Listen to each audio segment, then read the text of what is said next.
इस कार्यक्रम के पुण्यार्जक हैं जयंती परिवार अलवर राजस्थान।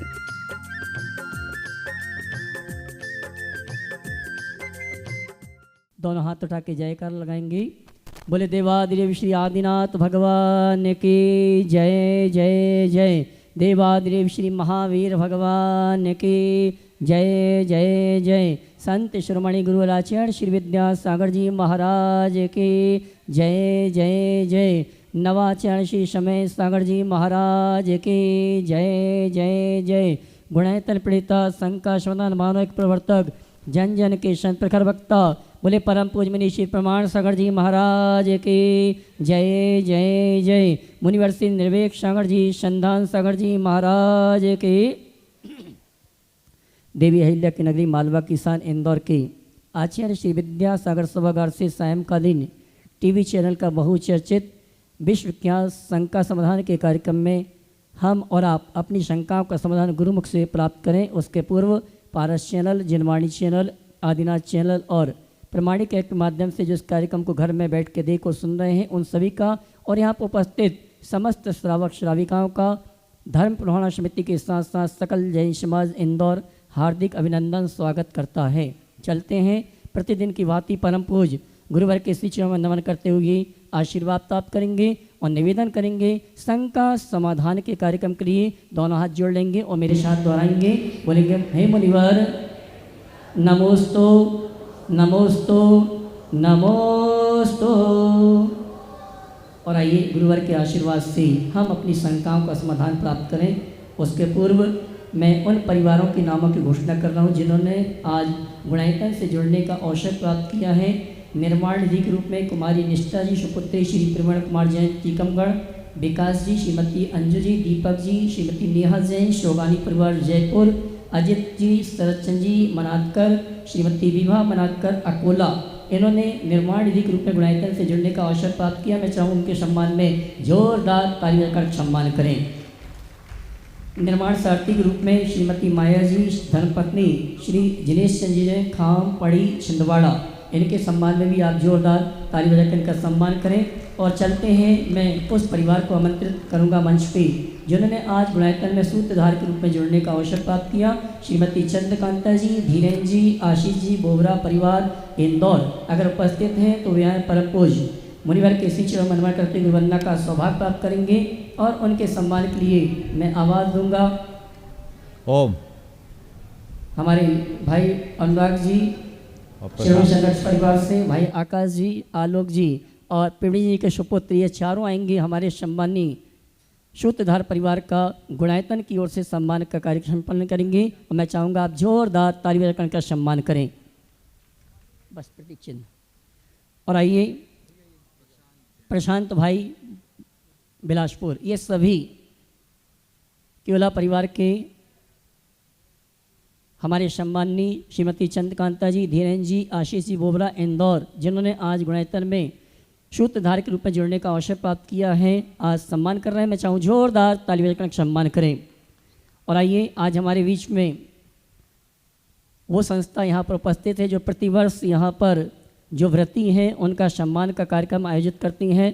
अपने एक विशेष निवेदन के साथ हमारे बीच उपस्थित हैं international association of Jain forum, समग्र जैन समाज के प्रभाव, प्रभुत्व और प्रतिनिधित्व के लिए प्रतिबद्ध ऐसी संस्था है जो प्रतिवर्ष यहाँ पर 10 लक्षण महापर्व में दिगंबर सितंबर के जो भी तप साधना करते हैं उनका अलंकरण संभव करते हैं। और इस बार कुछ विशेष निवेदन के साथ यहाँ पर उपस्थित हैं। मैं सम्मान से आमंत्रित करूँगा हमारे कांतिलाल जीवम, निर्मल जी काशीलवाल, नीलेश जी राव का, शांतिलाल जी काला, अमित जी काशीलवाल और अशोक जी दोषी, ये सभी आएंगे। परम पूज्य मुनिवर के श्री चरणों में नमन करते हुए आशीर्वाद प्राप्त करेंगे और अपनी बात हम सभी के बीच में रखेंगे।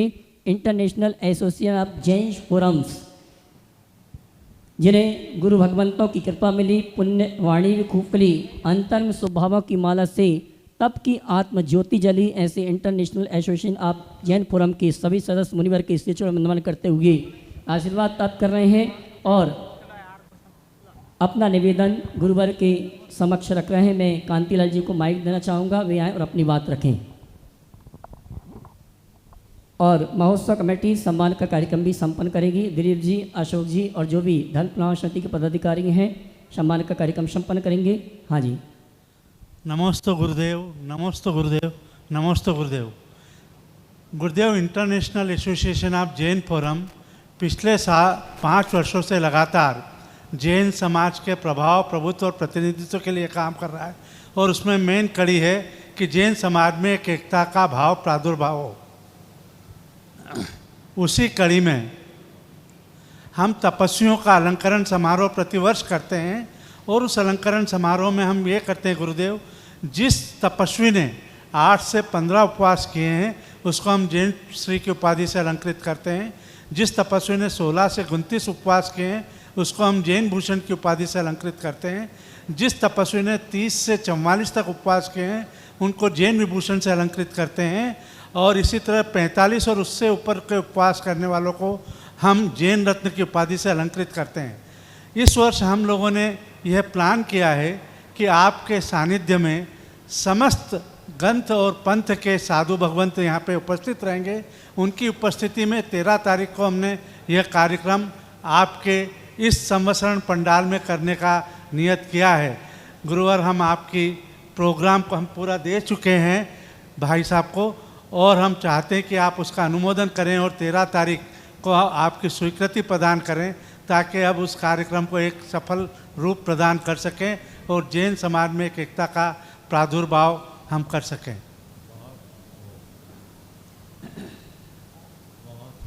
उत्तम कार्य आपने संपन्न करने का भाव जगाया है। त्यागी, तपस्वियों और व्रतियों का सम्मान तो होना ही चाहिए। आम जनों का सम्मान होता है, मैं कहता हूँ त्यागियों का सम्मान उससे बढ़कर होना चाहिए। जी गुरुदेव। आप लोगों ने ये जो बीड़ा उठाया है बहुत उत्तम है, मेरा पूरा आशीर्वाद है। जी गुरुदेव। इसमें एक सुझाव जरूर दूंगा। जी गुरुदेव। चलो अलग से बता दूंगा। जी गुरुदेव। उसमें थोड़ा संशोधन अपेक्षित है जी। और उसी अनुरूप इस कार्यक्रम को भव्यता के साथ संपन्न कीजिए। 13 तारीख को कितने बजे से कार्यक्रम है? जी गुरुदेव। 13 तारीख सुबह है तो बहुत अच्छा है। हमारा बहुत बहुत आशीर्वाद। नमस्ते गुरुदेव, नमस्ते गुरुदेव, नमस्ते। अलंकरण समारोह के लिए गुरुवर का आशीर्वाद international association of Jain forum को प्राप्त हो चुका है, जिन्होंने इस वर्ष इंदौर के लिए व्यवस्था, इंदौर के बाहर के लिए व्यवस्था की है, जिन्होंने 8 से ऊपर पास किए हैं उनके लिए ये फोरम जैन श्री, जैन भूषण और जैन रत्न की उपाधि से सम्मानित करता है। और जिन्होंने स्थापना की है उन सभी से निवेदन है कुछ ही दिनों में ये लिंक प्रारंभ हो जाएगी। आप उस लिंक पर पूरी जानकारी के साथ इस समारोह में उपस्थित हो सकते हैं। 13 तारीख को रविवार के दिन प्रातःकाल 8:15 बजे से अलंकरण समारोह का शुभारंभ होगा। और आइए चलते हैं और आइए चलते हैं परम पूज्य श्रद्धांजलि सभा से निवेदन करेंगे शंका समाधान के कार्यक्रम के संचालन के लिए दोनों हाथ जोड़ के जयकारा लगाएंगे। बोले परम पूज्य श्री प्रमाण सागर जी महाराज की जय। आज आपका बहुत ऋणी हो गया। गुरु चरणों में चलते हैं और प्रारंभ करते हैं। आज प्रथम प्रश्न के लिए मैं हाँ बोलो। आदिनाथ महिला मंडल कनाड़िया रोड, वे अपना प्रश्न करेंगे। सभी एक साथ खड़े हो जाएं और एक प्रश्न कर लें और उसके बाद में तैयार रहेंगे जो आज सूत्रधार के रूप में डुणाइतन से जुड़े हैं, ऐसे चंद्रकांता जी बोबरा इंदौर। अरे एकदम आगे। गुरुवर के चरणों में कनाडिया महिला मंडल की तरफ से नमोस्तु नमोस्तु नमोस्तु। छुल्लक जी के चरणों में इच्छामी इच्छामी इच्छामी। महाराज जी, आपने प्रवेश के प्रवचन में बोला था श्रद्धा, भक्ति, सेवा, समर्पण, ये 4 चीज़ें जीवन में ज़रूरी हैं। तो हम कैसे इतनी भक्ति करें कि हमारी श्रद्धा दुगनी हो जाए और हम सेवा और समर्पण का नया इतिहास लिख पाएँ। नमो। हम ऐसा क्या करें कि हमारी श्रद्धा दुगनी हो जाए और सेवा समर्पण का भाव बढ़ जाए। मैं तो ये कहता हूँ कि संपर्क में आते आते अपने आप ये सब चीज़ें बढ़ जाती। जब श्रद्धा बढ़ती है तो भक्ति भी जगती है और तभी सेवा और समर्पण का भाव बढ़ता है।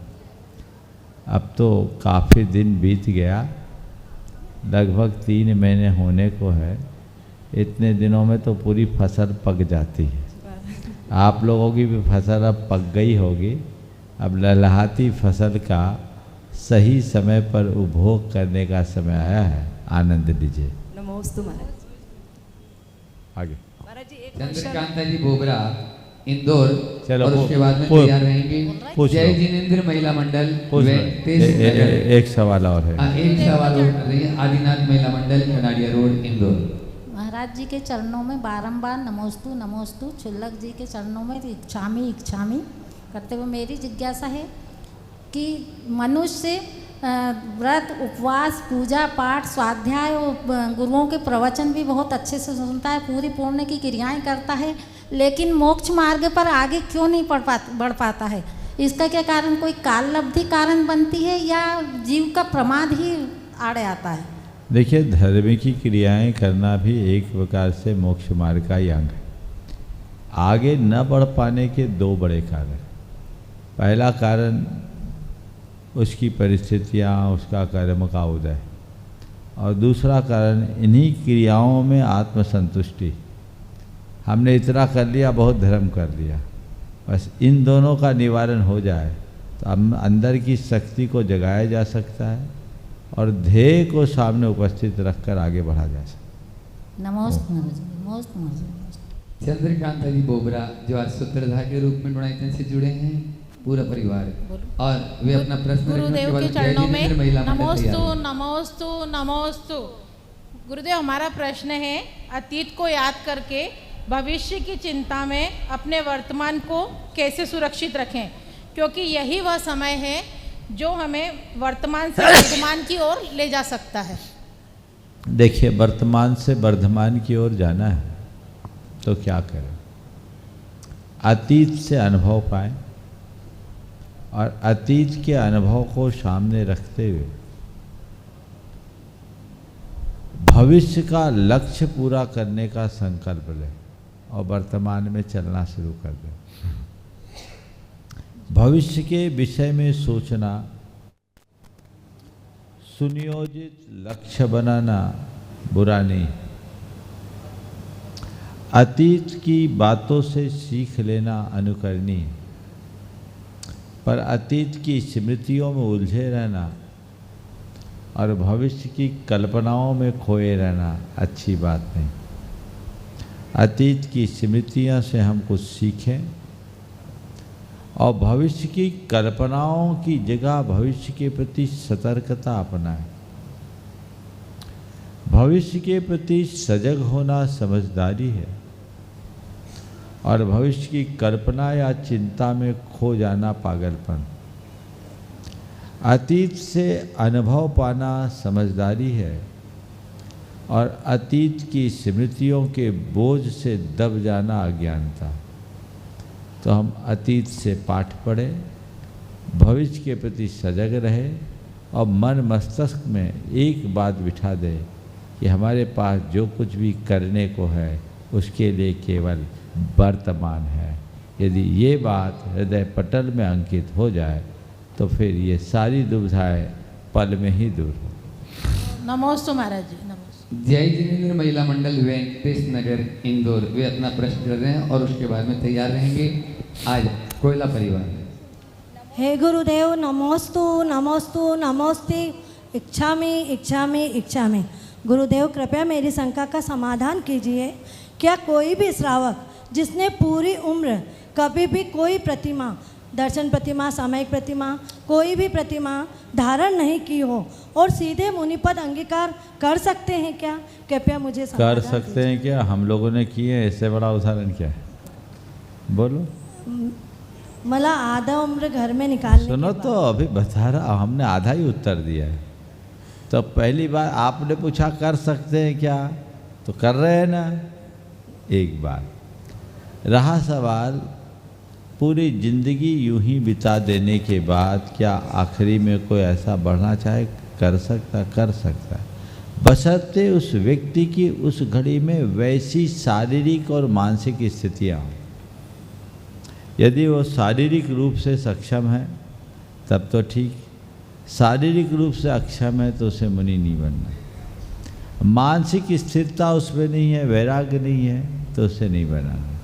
तो अगर शारीरिक और मानसिक स्थिति ठीक है तो कोई ज़रूरी नहीं, कुछ नहीं किया वो भी बहुत कुछ करने में सक्षम हो सकता। वैराग्य आ जाएगा। अरे वैराग्य कहीं और, तो वैराग्य एक पल में आता है। वैराग्य आएगा तभी तो बनेगा, वो बिना वैराग्य के थोड़ी बनेगा। ठीक, नमस्ते गुरुदेव। एक प्रश्न गुरु और। चरणों में ओम, चलो बोलो। जब भी हम तीर्थ क्षेत्रों की वंदना हेतु या पूजनीय संतों के सानिध्य हेतु कहीं जाते हैं तो उस समय को याद रखने के निमित्त से स्मृति चिन्ह के रूप में कोई भी तस्वीर या शील्ड दी जाती है। हम उसे घर तो रखते हैं, लेकिन घर छोटे होने की स्थिति में हम उन स्मृति चिन्हों को उचित सम्मान नहीं दे पाते हैं और अवमानना होती है। ऐसी स्थिति में हम क्या करें? देखिए, मैं तो कहता हूँ जब कभी भी ऐसी स्थिति हो तो पहली बात तो ऐसी चीज़ें बांटना कम करना चाहिए। आजकल तो मैं तो लोगों से बोलता हूँ ये कम से कम रखो, लोग ले जाते हैं, लोगों को अब घरों में वैसी सुविधा नहीं होती, तो आप बांटो ही नहीं। और फिर कोई बांट रहा है तो आप विनम्रता से लेके उन्हें वापस वहीं दे दें, किसी और के काम में आ जाएगा, कोई बुराई नहीं। ले जाने के बाद उस समय लेते वक्त तो बहुत अच्छा भी लगता है ना, पर ले जाओ तो फिर उतने ही सम्मान और गौरव के साथ उन्हें रखो, अन्यथा उचित नहीं। नमोस्तु गुरुदेव। गुरु नमोस्तु। चरणों में चल रही संलेखना के परिजन परिवार, कोयला परिवार, चैतन्य श्री जो हैं उनके परिवार से प्रशांत जी जैन बिलासपुर से, अपने बीच में अनुराग जी जैन कोयला परिवार, और ये प्रश्न भी करेंगे और इनके सम्मान के लिए मैं आमंत्रित कर रहा हूँ इस पूरे अनुष्ठान, पूरे चातुर्मास के मुख्य यजमान मुकेश जी पाटोदी, चंदनमाला जी पाटोदी परिवार और सुधीर जी बिलाला परिवार, वे आ जाएं। और आज जो अनुराग जी जैन और प्रशांत जी जैन, इन दोनों का स्वागत सम्मान करते हैं। आप लोग जोरदार तालियों से उनका सम्मान कर देंगे और वो अपना प्रश्न, प्रशांत भैया भी और अनुराग भैया अपना प्रश्न करें गुरु चरणों में। हाँ, दोनों काम साथ साथ। हाँ बोलो। मेरे और सबस कोयला परिवार की तरफ से की ओर से सादर नमोस्तु नमोस्तु नमोस्तु महाराज जी। महाराज जी, मेरा प्रश्न ये है कि जब एक जीव अपने अंतिम समय को देखता है कि मैं इस धरा पर सिर्फ 5 या 7 दिन के लिए और हूँ, तो उसके कैसे भाव होते हैं, वो कैसे अपने आप को संयमित रखता है और कैसे आगे की तरफ बढ़ता है? या मैं तुमसे एक सवाल करता हूँ, यदि कोई दिव्य ज्ञानी का दर्शन हो जाए, आप लोग अपना काम कर लीजिए, यदि किसी दिव्य ज्ञानी का दर्शन हो जाए और वो तुमसे कहे कि आपकी उम्र मात्र 7 दिन की बची, और ऐसा दिव्य ज्ञानी जिस पर कोई संशय नहीं, तो क्या करोगे? वो घबराऊंगा या फिर परेशान हो जाऊंगा शायद, और समझ नहीं आएगा कि अब आगे मैं बाकी जो मेरी पेंडिंग चीज़ें थी उसको कैसे समेटूं और हाँ। कैसे संयम धार के आगे बढ़ने की कोशिश करूं। माने संयम को याद करोगे? जी बस मैं एक ही बात कहना चाहता हूँ, जब व्यक्ति के सामने उसकी मौत आ जाती है तो अपने आप रास्ते पे आ जाता है, समझ गए? जी।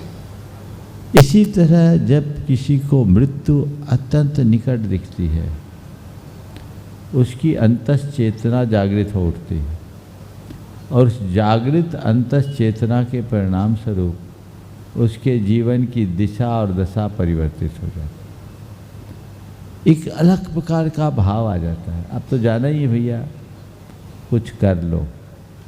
इसलिए हमारे यहाँ कहा गया कि अपने जीवन को अच्छा बनाना है तो हमेशा अपनी मृत्यु को याद करके चलो। वो मृत्यु का पल कभी भी आ सकता है, जीवन में कोई कभी भी जा सकता है। ऐसी समझ अगर अंतर्मन में आ गई तो फिर कहीं भटकाव नहीं होता, इसलिए उसको हमेशा ध्यान रखना चाहिए। अनुराग। अनुराग भैया भी अपना प्रश्न करेंगे। दोनों ही शिरोमणि संरक्षक हैं गुणायतन के, जोरदार ताली बजा दीजिए। प्रशांत जी जैन, अनुराग जी जैन भी अपना प्रश्न कर रहे हैं और अनुराग भैया के बाद में तैयार रहेंगे प्रोफेसर राजीव जी शर्मा और उनके साथ में राहुल स्पोर्ट। ओ बोलो। महाराज श्री के चरणों में त्रिवार नमोस्तु नमोस्तु नमोस्तु। मेरा प्रश्न ये है महाराज जी कि समाज में जनरली देखा गया कि लोग दान तो बहुत अच्छा देना चाहते हैं और बड़े बड़े दान की बोलियां भी करते हैं, लेकिन समाज के कुछ पदों पे ऐसे लोग रहते हैं जो उनका प्रॉपर सम्मान नहीं करते हैं, जिससे धर्म के कई प्रोजेक्ट अधूरे रह जाते हैं। तो कृपया मार्गदर्शन दें। मैं तो कहता हूँ समाज के प्रमुख पदों पर ऐसे ही व्यक्तियों को बिठाना चाहिए जिनके हृदय में उदारता हो और दानशीलता हो। जो व्यक्ति उदार होगा, दानशील होगा, वही दान दे पाएगा और वही सच्चे अर्थों में दानियों का सम्मान कर पाएगा। कई बार ऐसा देखने को मिलता है जिनसे लेना उन्हीं को आंखें तरे रहे, तो मिलेगा क्या? तो उससे दातार का मनोभाव टूट जाता है। हमें हमेशा दानी का सम्मान करना चाहिए, उसे प्रोत्साहित करना चाहिए, ताकि न देने का मन हो तो भी मन बन जाए। और जो लोग उल्टा करते हैं उनके साथ तो ऐसी स्थिति होती है कि देने का मन हो तो न दे। तो ये चीज़ें बदलनी चाहिए। ओ और अब आज अपने बीच में अंतर्राष्ट्रीय कवि, कल पूछ लेंगे, बहुत अभी तो रोज चल रहा है तुम्हें। नमोस्तु महाराज। अंतर्राष्ट्रीय कवि, लेखक और विचारक हैं ऐसे प्रोफेसर राजीव जी शर्मा आज अपने बीच में, जोरदार तालियों से उनका स्वागत अभिनंदन करें। और उनके साथ में राहुल जी जैन स्पोर्ट भाजपा व्यापार प्रकोष्ठ के अध्यक्ष भी और साथ में ही जनसंपर्क अधिकारी यहाँ के अपने पूरे इस धर्म प्रभावना समिति को वास्तविक प्रभावना में जो लगे हैं, ऐसे राहुल जी स्पोर्ट वहाँ पर। और उनका सम्मान के लिए मैं राजीव जी शर्मा जी के सम्मान के लिए राहुल स्पोर्ट तो है ही, साथ में ही धर्म प्रभावना समिति के अध्यक्ष अशोक जी दोषी जी भी वहाँ पर पहुँच जाएँ और आज अपने जो अंतर्राष्ट्रीय कवि, लेखक, विचारक यहाँ पर उपस्थित हैं उनका सम्मान करें। आप लोग जोरदार तालियां एक बार फिर से बजा दीजिए। और ये दोनों ही दो प्रश्न गुरु चरणों में रखे हैं। उसके बाद में यदि डॉक्टर सुभाष जी जठारिया शिरोमणि संरक्षक गुणायतन आ गए हों तो वे मंच पर आ जाए। प्रणाम। प्रश्न करेंगे संत जी, सादर प्रणाम। आज देश के सबसे बड़े हिंदी अखबार और देश के सबसे बड़े अंग्रेज़ी अखबार का सुबह मैं एडिटोरियल पढ़ रहा था। दोनों ही एडिटोरियल में संत जी इस बात के लिए बड़ी चिंता व्यक्त की गई है कि हमारा ये विश्व कुछ ही महीनों में विश्व युद्ध के लिए सन्नद्ध हो चुका है। कल शाम के बीबीसी के समाचार में था संत जी कि ईरान ने इज़राइल के एयर बेस के बड़े खंड को बहुत ज़्यादा दुर्गतिपूर्ण कर दिया है। वहीं इज़राइल ने लेबनान में कल की तारीख में 2000 से ज़्यादा वहाँ के लोगों की मृत्यु हुई है आक्रमण से। 18 करोड़ की 70 मिसाइलें कल की तारीख में दागी गई है, जो अरबों रुपए में जाती है। ऐसा लगता है कि इस समय सारी दुनिया अहिंसा को छोड़कर ये हिंसक वातावरण की तरफ तेज़ी से बढ़ रही है। ऐसी विकट, ऐसी विकराल और ऐसी विद्रूप परिस्थिति में हम सामान्य नागरिकों का दायित्व क्या हो सकता है? एक मुअज़्ज़िज़ और आदरणीय संत के नज़रिए से आप हमें मार्गदर्शित करने का अनुग्रह करें। देखिए, आपने जो बात यहाँ उपस्थित की है वो बहुत गंभीर और चिंतनीय है। ये बहुत ही दुर्भाग्यपूर्ण है कि अब पूरा विश्व युद्ध की ओर बढ़ रहा है। अभी तक तो रूस और यूक्रेन के ही बीच था, 1 साल से इजराइल, हमास और अब आपने जैसा बोला ईरान, तेहरान, सब ईरान और कौन सा दे, लेबनान, सब उसमें शामिल हो। इस तरह की स्थितियाँ कल्पना से सिहरन उत्पन्न करती।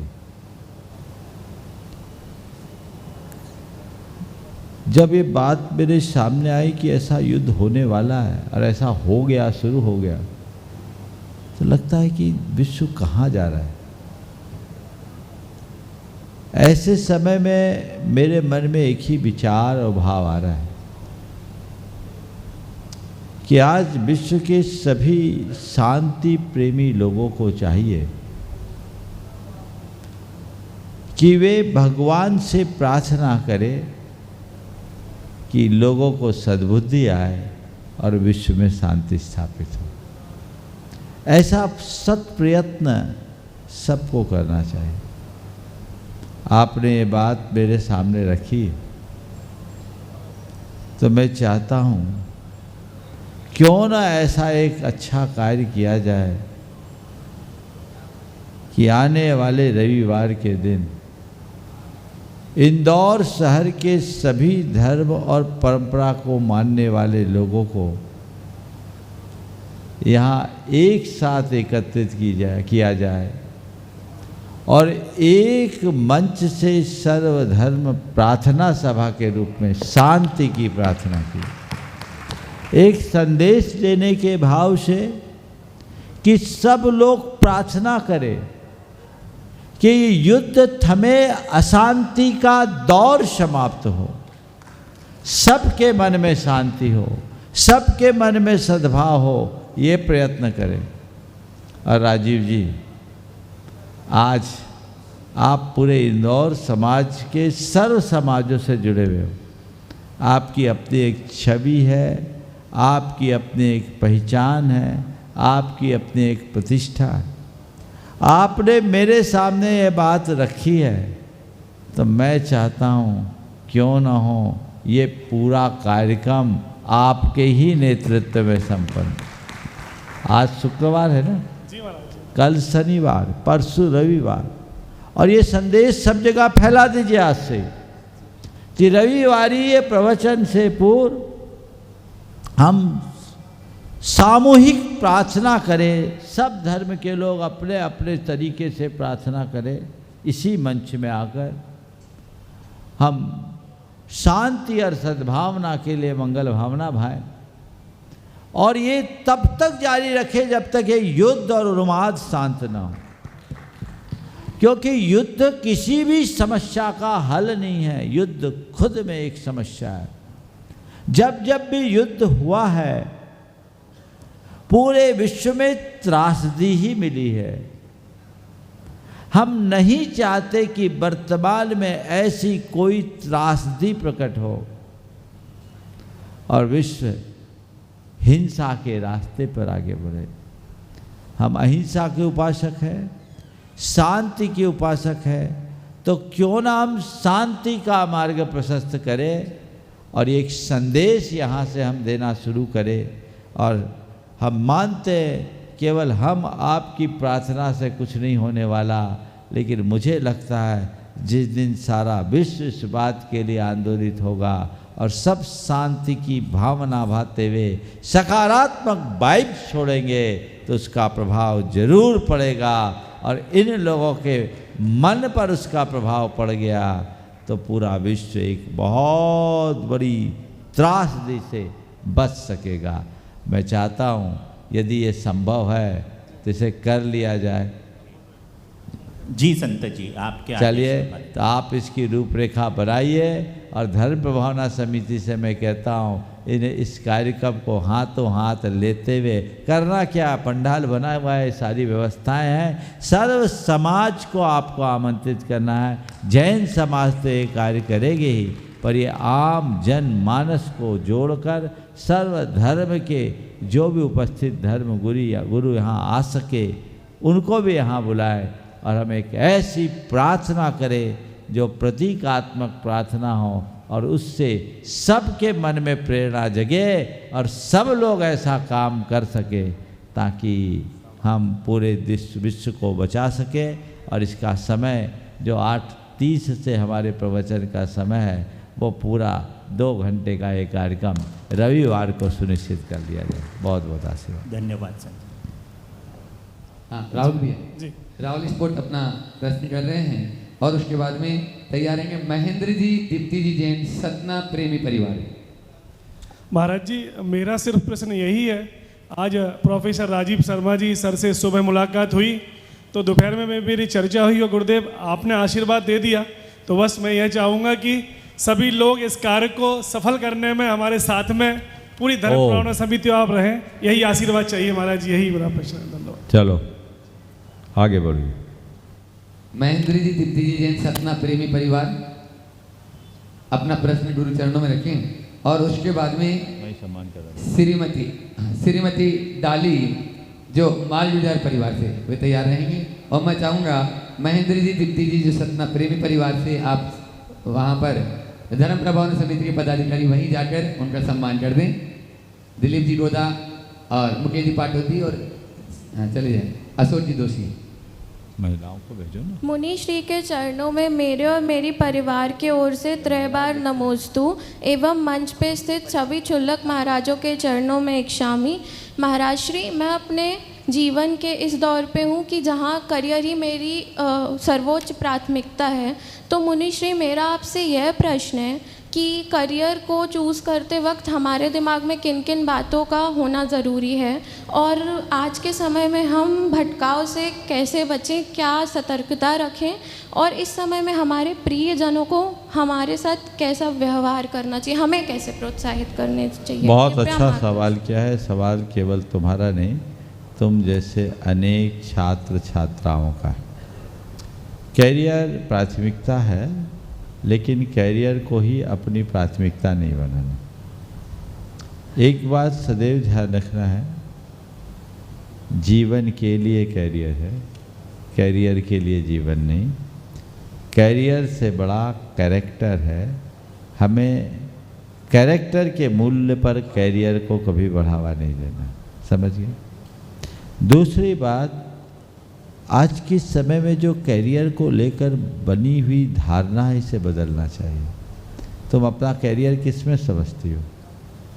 मैं वकील बनना चाहती हूँ। हाँ, पढ़ लिख कर एडवोकेट बन गए और या तो कहीं जॉब पा गए या अच्छी प्रैक्टिस जमा लिए, मेरा कैरियर बन गया। यही धारणा गलत है।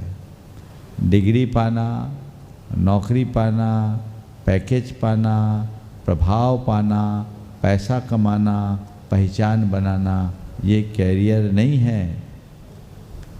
जीवन को कला गुणों से संपन्न करना ही सबसे बड़ा कैरियर है।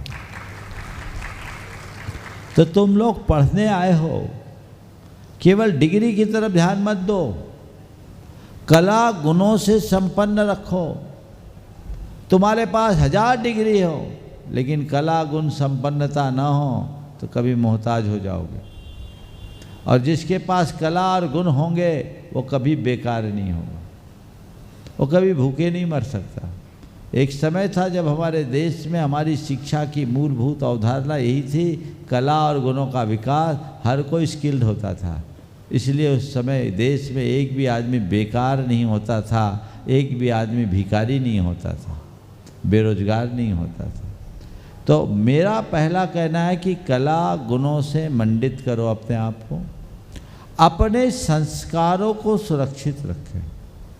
सब कुछ चला जाए, मेरे संस्कार नष्ट नहीं होने चाहिए, ये हमारी प्राथमिकता होनी चाहिए। हम अपने संस्कारों को बढ़ा न सके कोई चिंता नहीं, जितने संस्कार हमने अब तक पाए हैं वो खंडित नहीं होनी चाहिए। आजकल जब युवक युवतियाँ उच्च शिक्षा के लिए छोटे गांव शहरों से बड़े शहरों की ओर जाते हैं और वहाँ का एक जो नया वातावरण मिलता है, उस वातावरण में जाने के बाद उनमें बहुत कुछ भटकाव और बदलाव आने लगता है। यहाँ भी जाओ तो भंवर कुआं तरफ बोलते हैं महाराज, शाम के समय जाए तो एक अलग इंदौर का नज़ारा आ जाता है, और वहाँ तुम्हारे ही तरह के बच्चे और बच्चियाँ होती है। अब महाराज कह रहे भंवर कुआं तो दूर है महाराज, 56 दुकान यहीं सामने है। और अभी एक जो यहाँ का एक वीडियो पूरे विश्व में चर्चित हुआ है, ये आधुनिकता के नाम पर अधःपतन का सबसे विकृत उदाहरण है, जो तुम लोगों ने देखा होगा। ये मर्यादाहीनता का द्योतक है, ये जीवन में कभी नहीं होना चाहिए। हम पढ़े लिखे आधुनिक बने, मैं इसका कभी निषेध नहीं करता, लेकिन आधुनिक बनने का मतलब ये नहीं है कि हम मर्यादाओं को तिलांजलि दें। आधुनिक बनने का मतलब है समय काल सापेक्ष जीवन जिए। हम किसी से डरे नहीं, हम दब्बू बनकर न जिए, हम बहुत अच्छे तरीके से अपना जीवन जिए, समस्याओं का सामना करना सीखे और उनको निपटाने की क्षमता अपने भीतर विकसित करें। ये आधुनिकता की पहचान है। आधुनिकता की पहचान का मतलब ये नहीं कि हम सारी मर्यादाओं को एक तरफ कर दें और अपना रहन सहन सब कुछ विकृत बना दें। जो आज हो रहा उससे बचो। संस्कार अपने सुरक्षित होना चाहिए। भटकाव से बचने के लिए 2 उपाय। पहला,